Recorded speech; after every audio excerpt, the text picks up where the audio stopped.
Hello welcome back guys. आज की video का जो मेन टॉपिक रहेगा वो रहेगा जीएसटी। और इंटरव्यू में जो आपसे क्वेश्चन और आंसर रिलेटेड टू जीएसटी पूछे जाएंगे उनके सिंपल क्वेश्चन करेंगे ताकि आपको इंटरव्यू के टाइम पे ज्यादा दिक्कत ना हो। जीएसटी जैसा कि आपको सभी को पता है कि जीएसटी अभी पूरी ऑल इंडिया में एप्लीकेबल हो चुका है, ठीक है।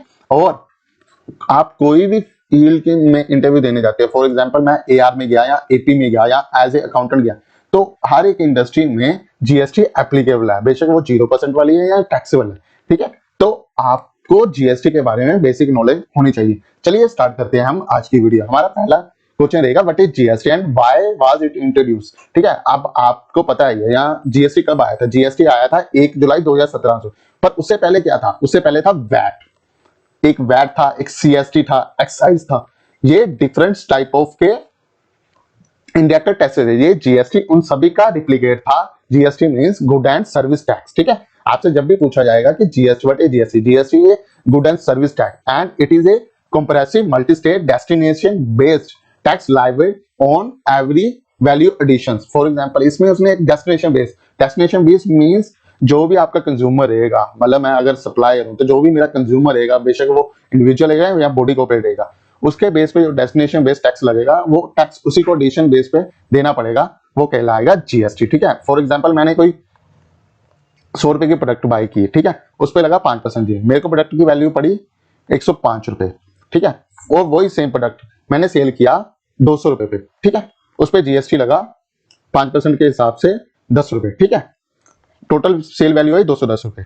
अब इसमें से मेरे को कितना जीएसटी देना पड़ेगा? यहाँ पे जीएसटी मेरा गया 10 रुपए, ये मेरे को रिकवरेबल होगा मेरे बायर जो मेरा सप्लायर होगा उससे, ठीक है। 5 रुपए में अपने मेरा जो सप्लायर है मैं उसको ऑलरेडी पेड कर चुका हूँ। मेरा टोटल जीएसटी पेड होगा 5 रुपए टू द गवर्नमेंट, क्योंकि ये 5 रुपए तो आईटीसी में पहले ही क्लेम कर चुका हूँ। This is the that's why GST card destination based. यहाँ पे मेरे को कंज्यूमर प्रोडक्ट आया तो मैंने जीएसटी पेड की, मैंने आगे बेचा तो मैंने जीएसटी दी। ये जीएसटी का सिंपल सा कॉन्सेप्ट है। चलिए अब आगे क्वेश्चन देखते हैं इसके।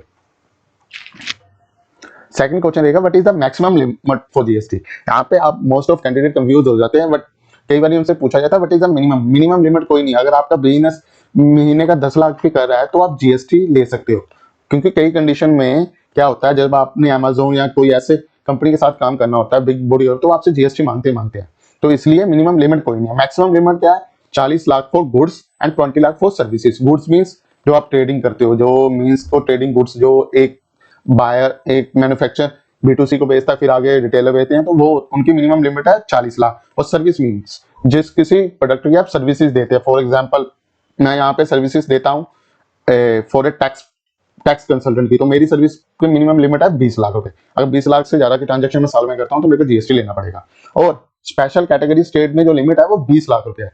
वो जैसे स्पेशल स्टेट अंडर जीएसटी कौन कौन से आएंगे? Arunachal Pradesh, Assam, Jammu and Kashmir, Manipur, Meghalaya, Mizoram, Nagaland, Sikkim, Tripura, Himachal Pradesh and Uttarakhand. इसमें जो लिमिट है वो 20 लाख तक की है, ठीक है। 20 लाख पे आपको जीएसटी लेना पड़ेगा। चलिए अब आगे बढ़ते हैं।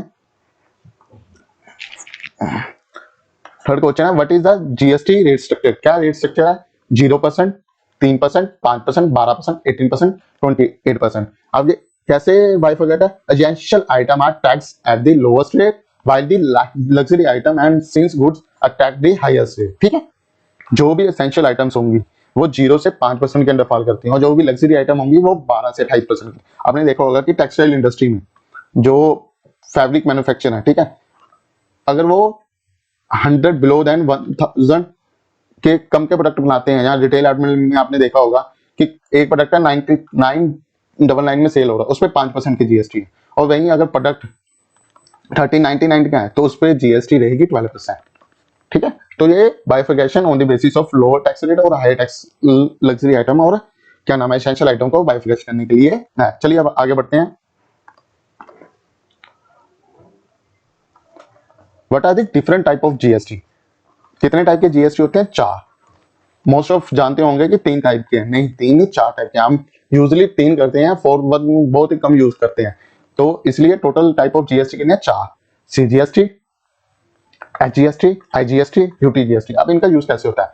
आईजीएसटी फॉर इंटरसेल, जब एक स्टेट से दूसरी स्टेट में माल जाएगा तब यूज होगा आईजीएसटी। फॉर एग्जांपल मैं दिल्ली में बैठा हूं तो मैंने हरियाणा माल बेचना है तो क्या लगेगा? आईजीएसटी, ठीक है। अगर मैं दिल्ली टू दिल्ली माल बेचता हूं तो क्या लगेगा? CGST एंड प्लस UTGST, ठीक है। फॉर एग्जांपल अगर मैं हरियाणा में हूँ, क्योंकि दिल्ली क्या स्टेट नहीं है, दिल्ली यूटी है, अगर मैं हरियाणा में हूँ तो हरियाणा में माल बेचूंगा तो CGST प्लस HGST ऐसे लगेगा। अब इसके आगे मैं बताऊंगा कि आप इनपुट टैक्स क्रेडिट को यूटिलाइजेशन कैसे कर सकते हैं, ठीक है।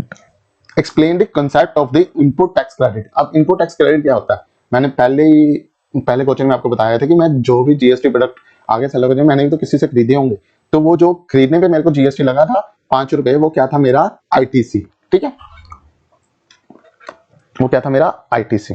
अब इसकी इसको मैं कैसे डिफाइन करूंगा, ITC allow business to reduce the tax they have paid on the input from the tax and they need to pay on their output. It ensure that tax paid is only paid on the value addition, not on the entire supply of this. अब यहाँ पे for example कईयों के myth रहता है कि अगर मैं 200 रुपए की चीज ले रहा हूँ तो मेरे को 200 रुपए पे जीएसटी 5% देना पड़ेगा, यानी 200 रुपए मेरे जेब से जाएंगे। नहीं, ऐसे ये गलत है। फॉर एग्जाम्पल यही 200 रुपए का प्रोडक्ट है, तो मेरे को वो प्रोडक्ट 100 रुपए का मैंने लिया होगा, और at the time of buying the product I have paid the GST which is 5 rupees. और अगर अब इसमें इसने क्या कहा, the tax is paid on the value addition, किसमें आपको पेड करना पड़ेगा, वैल्यू वैल्यूडेशन कितने की, 100 रुपए का मेरा प्रॉफिट है, उसमें मेरे को कितना देना पड़ेगा, 5%, 5 रुपए। टोटल गवर्नमेंट को कितना गया, 10 रुपए, मेरी तरफ से कितना गया, 5 रुपए मेरे जिससे मैंने सप्लाई की थी, मेरा सप्लाई है, इसमें लिख देता हूँ मेरा सप्लाई, ठीक है। और 5 रुपए मेरे को कौन देगा, मेरे से जो बाय करेगा, ठीक है। टोटल गवर्नमेंट को कितना चला गया, 10 रुपए, और जो मैंने कितना पे करना था, 5।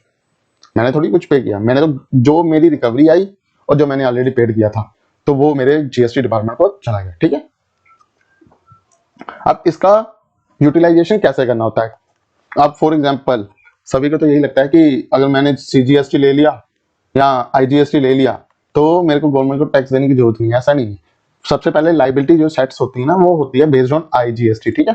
पहले रूल अलग थे, पहले सीजीएसटी फिर आईजीएसटी फिर आईजीएसटी आता था, बाद में सबका मिल करके चला जाता। अब गवर्नमेंट ने रूल ही चेंज कर दिया। अब गवर्नमेंट कहती है सबसे पहले आपको क्या सेट ऑफ करना पड़ेगा, आईजीएसटी। क्या सेट ऑफ करना पड़ेगा, आईजीएसटी। अब आईजीएसटी किसके किसके साथ सेट ऑफ होगा, सबसे पहले आईजीएसटी के साथ ही सेट ऑफ, फिर सीजीएसटी, फिर एचजीएसटी और फिर यूटीजीएसटी, और उसके बाद सब आपके पास क्या बचेगा, सीजीएसटी जो सेट ऑफ होगा सीजीएसटी और आईजीएसटी के साथ, फिर उसके बाद आपके पास बचेगा एचजीएसटी, एचजीएसटी आईजीएसटी के साथ सेट ऑफ होगा, फिर होगा आईजीएसटी के साथ। पहले जो कंडीशन थी वो अलग थी, पहले एचजीएसटी सेट ऑफ था आईजीएसटी के बाद, उसके बाद आता था एचजीएसटी, और यूटीजीएसटी सेट ऑफ होगा यूटीजीएसटी और आईजीएसटी के साथ, ठीक है। अब यूटीजीएसटी को ना आप एज ए एसजीएसटी भी मान सकते हो, ठीक है, क्योंकि मोस्ट ऑफ कंडीशन में हम इसी को यूज करते हैं। बिजनेस इंडस्ट्री में ऐसा कोई अलग से लेजर नहीं बना होगा कि यूटीएसटी, वो उसको ट्रीट एज एसजीएसटी करते हैं, ठीक है। और एक चीज का बिल्कुल ध्यान रखना, जब भी आपसे इंटरव्यू पूछेगा can we set CGST liability, CGST की जो लाइबिलिटीज है विद एसजीएसटी क्रेडिट, तो इसका आंसर क्या रहेगा, नो। और same condition, can we set HGST liability with CGST, तो इसका आंसर भी क्या रहेगा, नो। सीजीएसटी और एचजीएसटी कभी भी सेट ऑफ नहीं हो सकते, ठीक है ना, ये सेम अपने लेजर से सेट ऑफ होंगे, अदरवाइज आपको पे। तो इस सेम कंडीशन में क्या होता है, मोस्ट ऑफ केसेस में ना लाइबिलिटी खड़ी हो जाती है, कभी सीजीएसटी में आ जाती है और कभी एचजीएसटी में। मोस्ट ऑफ जब से ये न्यू रिजम आई है, न्यू अमेंडमेंट हुआ है, ये सेट ऑफ, तो कई बार लाइबिलिटी हुई है, मेरा पर्सनल एक्सपीरियंस है, ठीक है। चलिए अब आगे बढ़ते हैं, नेक्स्ट क्वेश्चन जो व्हाट इज एचएसएन और एसएसी कोड। आपसे जब भी पूछा जाए कि व्हेन एचएसएन अप्लाइड और when SC applied, when we trading the goods we use HSN at the time of trading, manufacturing, buying and selling of goods. जब भी गुड्स की बात आएगी तो एचएसएन लगेगा, और जब भी सर्विस की बात आएगी तो क्या लगेगा, एसएसी, ठीक है। एसएसी का कोड 4 डिजिट मिनिमम होता है और 6 एचएसएन का होता है 6 डिजिट, ठीक है। ये अब एचएसएन की फुल फॉर्म क्या है, harmonised system of nomenclature is a 6 digit code used to clarify goods under GST, ठीक है ना। और एसएसी का कोड सर्विस अकाउंटिंग कोड, कोई भी सर्विस से रिलेटेड। अब एचएसएन क्या क्यों बनाए गए हैं, ठीक है। फॉर एग्जांपल अगर मैं बात करूं तो हम फैब्रिक पे जो एचएसएन लगता है वो 6025 है, और सर्विस पे लगता है 99998, जो अकाउंटिंग सर्विस पे लगता है। तो ये इनको डिफर करने के लिए बताया गया कि आप कभी भी कोई भी जीएसटी इनवॉइस देके आप ये बता सकते हो कि ये सर्विस का इनवॉइस था या ट्रेडिंग गुड का इनवॉइस था, तो इसलिए इनको डिफर किया हुआ है। अब व्हाट इज आरसीएम, अब आरसीएम आपको सिंपल भाषा में मैं समझाता हूँ, ठीक है, पहले इसको एक बार इसकी definition under RCM the liability to pay GST on the shipment of good and service rather than the supplier. It is applicable in specific cases like import of services purchased from unregistered dealer and contain notified services. ठीक है, rate of GST क्या रहता है RCM का 18% सभी में, ठीक है, वो तंबाकू और अदर प्रोडक्ट में अदर है, बट सभी मोस्ट ऑफ जो केस चल रहा है रेंट का, अब इसमें पहले इसकी बात करेंगे कि आरसीएम होता क्या है। फॉर एग्जाम्पल, ये XYZ मेरा एक सप्लाई है, उसने मेरे को माल सप्लाई किया, मेरे को मेरी कंपनी एबीसी। अब माल जैसे मेरे पास पहुंचा, वो फर्स्ट बार वो अनरजिस्टर्ड डीलर था या वो कोई एडवोकेट था, ठीक है, या ये मेरा कोई फॉरेन वेंडर था, फॉरेन वेंडर इन सर्विस, ठीक है, क्योंकि गुड्स पे कस्टम पे आईजीएसटी लगता है, ना कि फॉर सर्विसेज पे, ठीक है, अंडर कस्टम सर्विसेज फ्री होती है, बट आपको आरसीएम देना पड़ता है फॉर इंपोर्ट ऑफ सर्विसेज, ठीक है। तो ये चीज आगे मैं आपको आगे भी मैं कुछ केसेस लेके आऊंगा कि कस्टम पे कैसे जीएसटी लगता है, ठीक है, ट्रेडिंग में कैसे लगता है, क्योंकि ये सारी स्ट्रीम्स अलग है।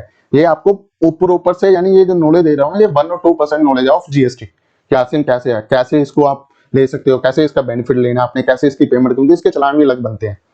तो फॉर एग्जाम्पल, मेरे एक एडवोकेट ने मेरे को सर्विसेज दी।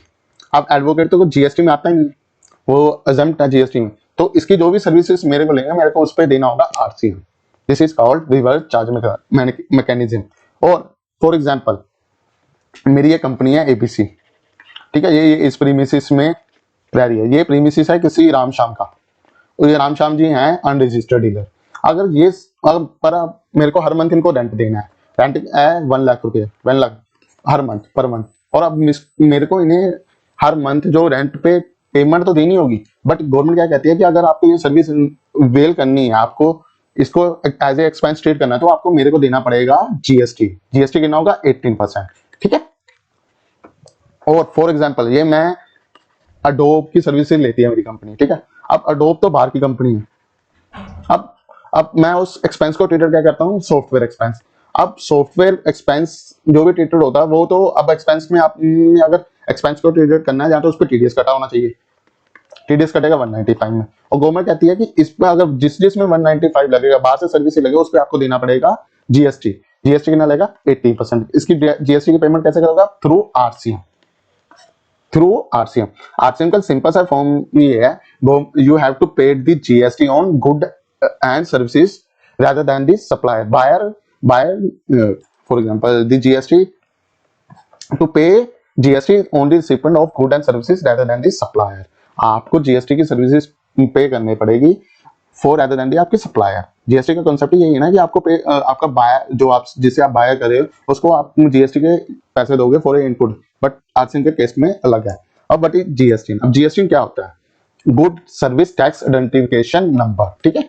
अब आप सबको पता है पैन में कितने डिजिट होते हैं, पैन में 10 डिजिट होते हैं। जीएसटी किससे पता है, पैन नंबर से, पर पहले के 2 digit, first 2 digit, for example 07 pan number, 10 digit का पैन नंबर, जो आपके अगर आप कोई भी हो, प्रोपराइटर हो, एचयूएफओ फर्म हो या इंडिविजुअल हो, तो आपका पैन नंबर, लास्ट में आता है एक यूनिक, क्या नाम है, एक नंबर, फिर आप उसके बाद आएगा जोन, कौन सा वाला जोन था, जोन 1 2 3 वो, ठीक है।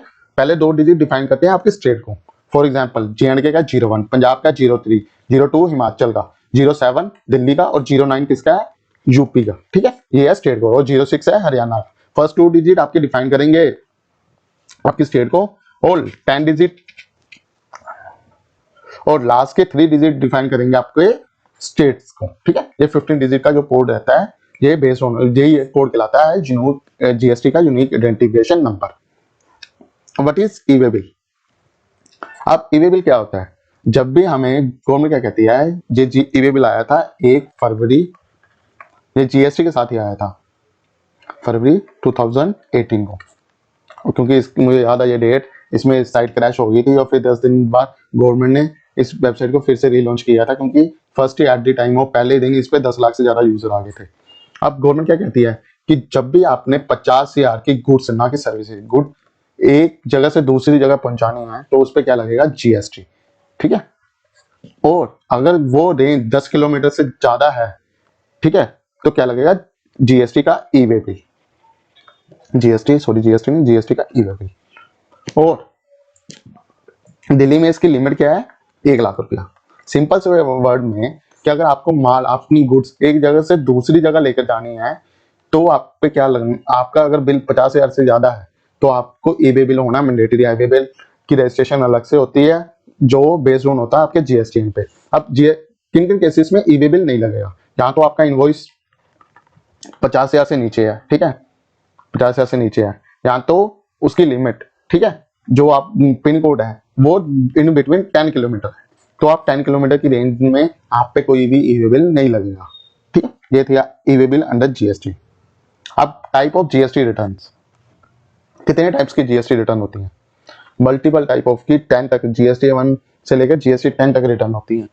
और कैसे कैसे फाइलिंग होती है ये समझेंगे हम आज। जीएसटी 1, जीएसटी 1 को क्या बोलते हैं, ठीक है। जीएसटी 1 होती है, यहाँ पे लिखता रहता हूँ फॉर ए, यहाँ पे मैंने लिखा है नहीं, सॉरी भूल गया। जीएसटी 1 होती है हमारी मंथली आउटवर्ड सप्लाई की रिटर्न। जो भी हमने पिछले 1 महीने में माल बेचा उसकी एक आउटवर्ड रिटर्न जाती है हर month, for a regular user हर मंथ, और for a quarterly user every quarter में, एवरी क्वार्टर एंडिंग के जो नेक्स्ट मंथ होता है उसमें, तो उस रिटर्न को कहते हैं जीएसटी 1, ठीक है। जीएसटी 3 भी मंथली और क्वार्टरली वालों के लिए। डेट क्या रहती है इसकी, 20/22। 3B क्या होती है, it is A summary of outward and inward supply. जो भी आपने आउटवर्ड और इनवर्ड सप्लाई में आईटीसी को यूज किया है उसकी एक समरी जाती है। जीएसटी 4 कंप्यूटेशन, ये कंप्यूटेशन मैं आपको आगे बताऊंगा कि ये क्या होती है। इसकी जो भी फाइनेंशियल रिटर्न जाती है, फाइनेंशियल खत्म होने के बाद ही 30 ऑफ द नेक्स्ट मंथ जाती है। सीएमपी 04 एक और होती है, जीएसटी एक जीएसटी 4 होती है, एक सीएमपी 04 होती है, वो भी इनके लिए होती है, वो मैं आपको आगे बताऊंगा। जीएसटी नॉन टैक्सेबल, इसकी डेट है 30। GST 5 IST input input state distributor tax, ठीक है, जो रिटर्न है उसकी 20 है। GST 6 input tax credit return, ये है 13। इसके बारे में मैं पूरी एक डिटेल इन फ्यूचर में आपको हर एक चीज के गाइड के बारे में एश्योरेंस दूंगा, आपको एक एक चीज समझाऊंगा कि कैसे ये एप्लीकेबल होता है। ये पूरी समरी है, ये पूरा एक समुंदर है, कैसे इसको यूटिलाइज, कौन कौन एप्लीकेबिलिटी है। बट आपको अभी के लिए ना 3 रिटर्न है बिल्कुल मेन देखती हैं आपकी, जीएसटी 1, 3B और उसके बाद ये 2, 9 और 9C, ठीक है। यहाँ पे 9 क्योंकि इसमें 2 रिटर्न होते हैं, 9 और 9C में। अब उसके बाद रिटर्न जाएगी 9 क्या होती है, एक एनुअल रिटर्न होती है। क्या बोलते हैं इसको, एनुअल रिटर्न। ये होती है हमारी, हमने पूरे साल में कितने की सप्लाई की आउटवर्ड और कितने का इनपुट आईटीसी क्लेम किया, कितने की टैक्स पेमेंट की, ठीक है। ये सारा एक कंप्लीट समझी जाती है 9 और 9C में, जिसकी डेट आती है 31 of the December of next financial year और द फॉलोइंग ईयर। और उसके बाद जीएसटी 10, जब भी हम कोई जीएसटीएन नंबर कैंसिल कराते हैं, कोई भी फॉर एग्जांपल कि मेरा वीनस बाइंड अप हो चुका है और मेरे को अपना जीएसटीएन कैंसिल करवाना है, तो एक कैंसिल होने के बाद 3 मंथ के बाद एक रिटर्न जाती है जिसको बोला जाता है फाइनल रिटर्न। इसमें जो भी आपके पास स्टॉक पड़ा होता है उसका आईटीसी आपको सेट ऑफ करना पड़ता है, ठीक है। और सीएमपी 08 ये क्वार्टरली बेसिस पे उनके लिए जाती है जिनकी टर्नओवर 1.5 करोड़ से कम है, वो अंडर आते हैं कंपोजिशन स्कीम। ये मैं आपको बताऊंगा कि कंपोजिशन स्कीम वाले क्या आते हैं, मैंने आगे इसकी पूरी डिटेल बना रखी है। चलिए अब आगे बढ़ते हैं, what is the composition scheme. For example मैं एक छोटा सा बायर सप्लायर हूँ, मेरे को जीएसटी के बारे में ना ही इतना पता है ना ही कुछ, और मेरी सेल 1.5 करोड़ से सालाना नीचे है, ठीक है। अब आपको पता ही है कि जो जीएसटी है उसमें कितने टाइप्स ऑफ रिटर्न है। तो गवर्नमेंट ने क्या बोला है कि जो भी छोटे सप्लायर है, बायर जो छोटा बिजनेस करें, उनके लिए एक रिटर्न लेकर आई कि आपको कुछ नहीं करना, सिंपल सा अपनी सेल पे ना 1% टैक्स दे दो। बट इसकी अजम्पशन क्या क्या रहेंगी कि क्या क्या बैकलॉग है इसके, आपको कोई भी इनपुट टैक्स की डिटेल नहीं, यानी इनपुट टैक्स के बेनिफिट नहीं मिलेंगे। जो भी आपने बाय किया उसका कोई इनपुट टैक्स बेनिफिट नहीं मिलेगा आपको, कोई भी इनपुट टैक्स आप किसी को डायरेक्ट सेल नहीं कर सकते, ठीक है। आपको बस क्या करना होगा, सेल का 1% मेरे को देना पड़ेगा गवर्नमेंट, ठीक है। जितनी मान लो आपने पूरे साल में 20 लाख की सेल करी, ठीक है, 20 लाख की सेल करी, तो मेरे को आपको साल का 1% यानी 20,000 रुपया एज ए टैक्स देना, बस कुछ नहीं। आपको कोई जेंडर लेने की जरूरत नहीं, बस साल का यानी महीने का वही ऑलमोस्ट 1500 रुपये। तो बिल्कुल सारे छोटे सप्लायर खुश हो गए कि हाँ हमें यही स्कीम चाहिए। आईसीआई बॉडी ने यही रेगुलेशन बनाई और ये इस स्कीम को नाम दे दिया गया GST compensation schemes. What are the penalty for non compliance under GST, कि अगर आप जीएसटी की कंप्लायंसेस पूरी नहीं करते तो आपके क्या क्या पेनल्टी है। तो सिंपल आंसर में आपने आंसर देना है कि लेट किस किस तरह की पेनल्टी है, फॉर एग्जांपल लेट फाइलिंग की। अगर आप लेट फाइलिंग करते हो तो आपको जो 3B की लेट फाइलिंग है उसकी 50 रुपए पर डे की पेनल्टी है, अगर आप लेट फाइलिंग करते हैं। और वहीं आप अगर 3B नील फाइल करती है तो मंथली, फॉर एग्जाम्पल मंथ से ज्यादा हो जाता है तो 500 रुपए की ज्यादा की पेनल्टी है। ठीक है, ये आपने याद रखना है। ये 50 रुपए पर डे, मैक्सिमम 10,000 से ज्यादा नहीं। और नील की पेनल्टी है 20 रुपए पर डे, पर 500 रुपए से ज्यादा नहीं। ये अभी तक यही पेनल्टी है। और इसके बाद अगर GST 9 की पेनल्टी की बात करूं, अगर आप लास्ट डे मिस कर देते हैं तो आपके नेक्स्ट डे से पेनल्टी स्टार्ट हो जाएगी। 200 पर डे की पेनल्टी है। और ये पेनल्टी का कोई एजम्पशन लिमिट नहीं है, कोई मैक्सिमम लिमिट नहीं है। ये तो 1 लाख 2 लाख तक भी पहुंच सकती है अगर आप टाइम पे पेनल्टी नहीं पे करते। उसके बाद बात करेंगे what is the difference between GST and VAT. VAT और GST में क्या डिफरेंस है? GST is a comprehensive multi state that replace multiple indirect tax including VAT. और unlike VAT, GST levied on the supply of goods and services. It follow a uniform tax structure across the country. ठीक है, जिसको भी आपको पता होगा कि VAT क्या था। पहले एक वैट था। पहले के कौन कौन से इंडायरेक्ट टैक्स लगते थे? इंडायरेक्ट टैक्सेस कौन कौन से लगते थे? CST, फिर उसके बाद एक्साइज। ठीक है, बस ये तीन। उसके बाद भी एक होगा सर्विस टैक्स। वैट कब लगता था? जब आप विद इन स्टेट सेल करते थे तब आप पे लगता था वैट। CST कब लगता था? जब आप एक स्टेट से दूसरी स्टेट में जाते थे तब लगता था CST। एक्साइज मैन्युफैक्चरिंग, जब रिटेलर को माल बेचता था तब लगता था एक्साइज। अब इसका ड्रॉबैक क्या था कि एक्साइज वैट, मान लो यहाँ पे फॉर एग्जांपल मैं ट्रेडर हूँ एक, ठीक है, मैंने मैन्युफैक्चरिंग से एक्साइज लिया, उसका यूटिलाइजेशन तो मैं कर ही नहीं पाता था। तो ये मेजर ड्रॉबैक था इसका। फॉर एग्जांपल मैंने सर्विसेज ली किसी भी होटल्स की, तो उसको मैं as a trading service tax, जब तक मैं सर्विस टैक्स में आउटवर्ड नहीं आऊंगा मैं इसको यूटिलाइज ही नहीं कर पाऊंगा। तो ये 4 टैक्स लगते थे पहले। अब 1 जुलाई मोदी गवर्नमेंट ने क्या किया, 1 जुलाई 2017 को लेकर आ गए GST।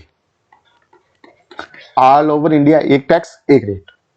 ठीक है, कोई मल्टीपल नहीं, क्योंकि वैट पहले 5% पे था, CST 2% पे था। इसके लिए आपको सी फॉर्म जमा करवाने पड़ते थे। एक्साइज 12, एक्साइज पे कभी एक्साइज का मुझे रेट नहीं पता, पर सर्विस 12.5% था। अब आज की डेट में रह गया ओनली GST। चलिए अब नेक्स्ट मूव करते हैं। How does the GST affect export? Export under GST treated as a zero rated supply, meaning no tax is payable on the export of goods and services. Exporter can claim refund on input tax credit and making export more competitive.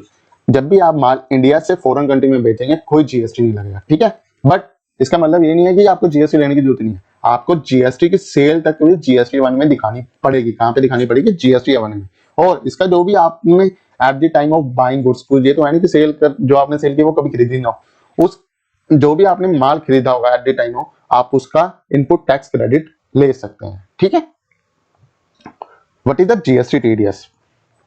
अब GST TDS क्या होता है, पहले इसके example पढ़ लेते हैं। GST TDS is applicable on contain notified transaction where the recipient deduct tax at specified date before making payment to the supplier. It help in tracking transaction and ensure tax compliances. ये GST 7 के अंदर report होता है। जब भी आप किसी government body या गवर्नमेंट इंडिविजुअल को सामान बेचते हो तो वो क्या करती है कि आपका TDS काट के ना आपकी पेमेंट कर देती है। अब इसको आप फाइलिंग कहां पे करते हैं? GST 7 में। कहां फाइलिंग करेंगे? GST 7 में। What is the future of GST in India? ये क्वेश्चन कभी भी आपसे आपके वे ऑफ GST को लेकर क्या है उसके लिए पूछा जा सकता है। तो इसके लिए सिंपल आंसर रहेगा, the future of GST in India look promising as it continue to evolve with technological advancement and policy changes. The government aims to further more streamline processes, enhance compliances and make GST a more robust, efficient tax system. ठीक है, ये होगा। और आज की video के लिए इतना ही।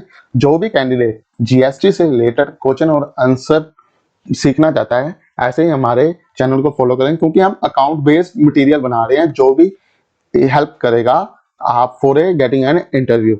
और ऐसे ही हमारे चैनल को लाइक और शेयर करते रहें ताकि हम आपके लिए ऐसी वीडियो लेकर आते रहें। Thanks for watching.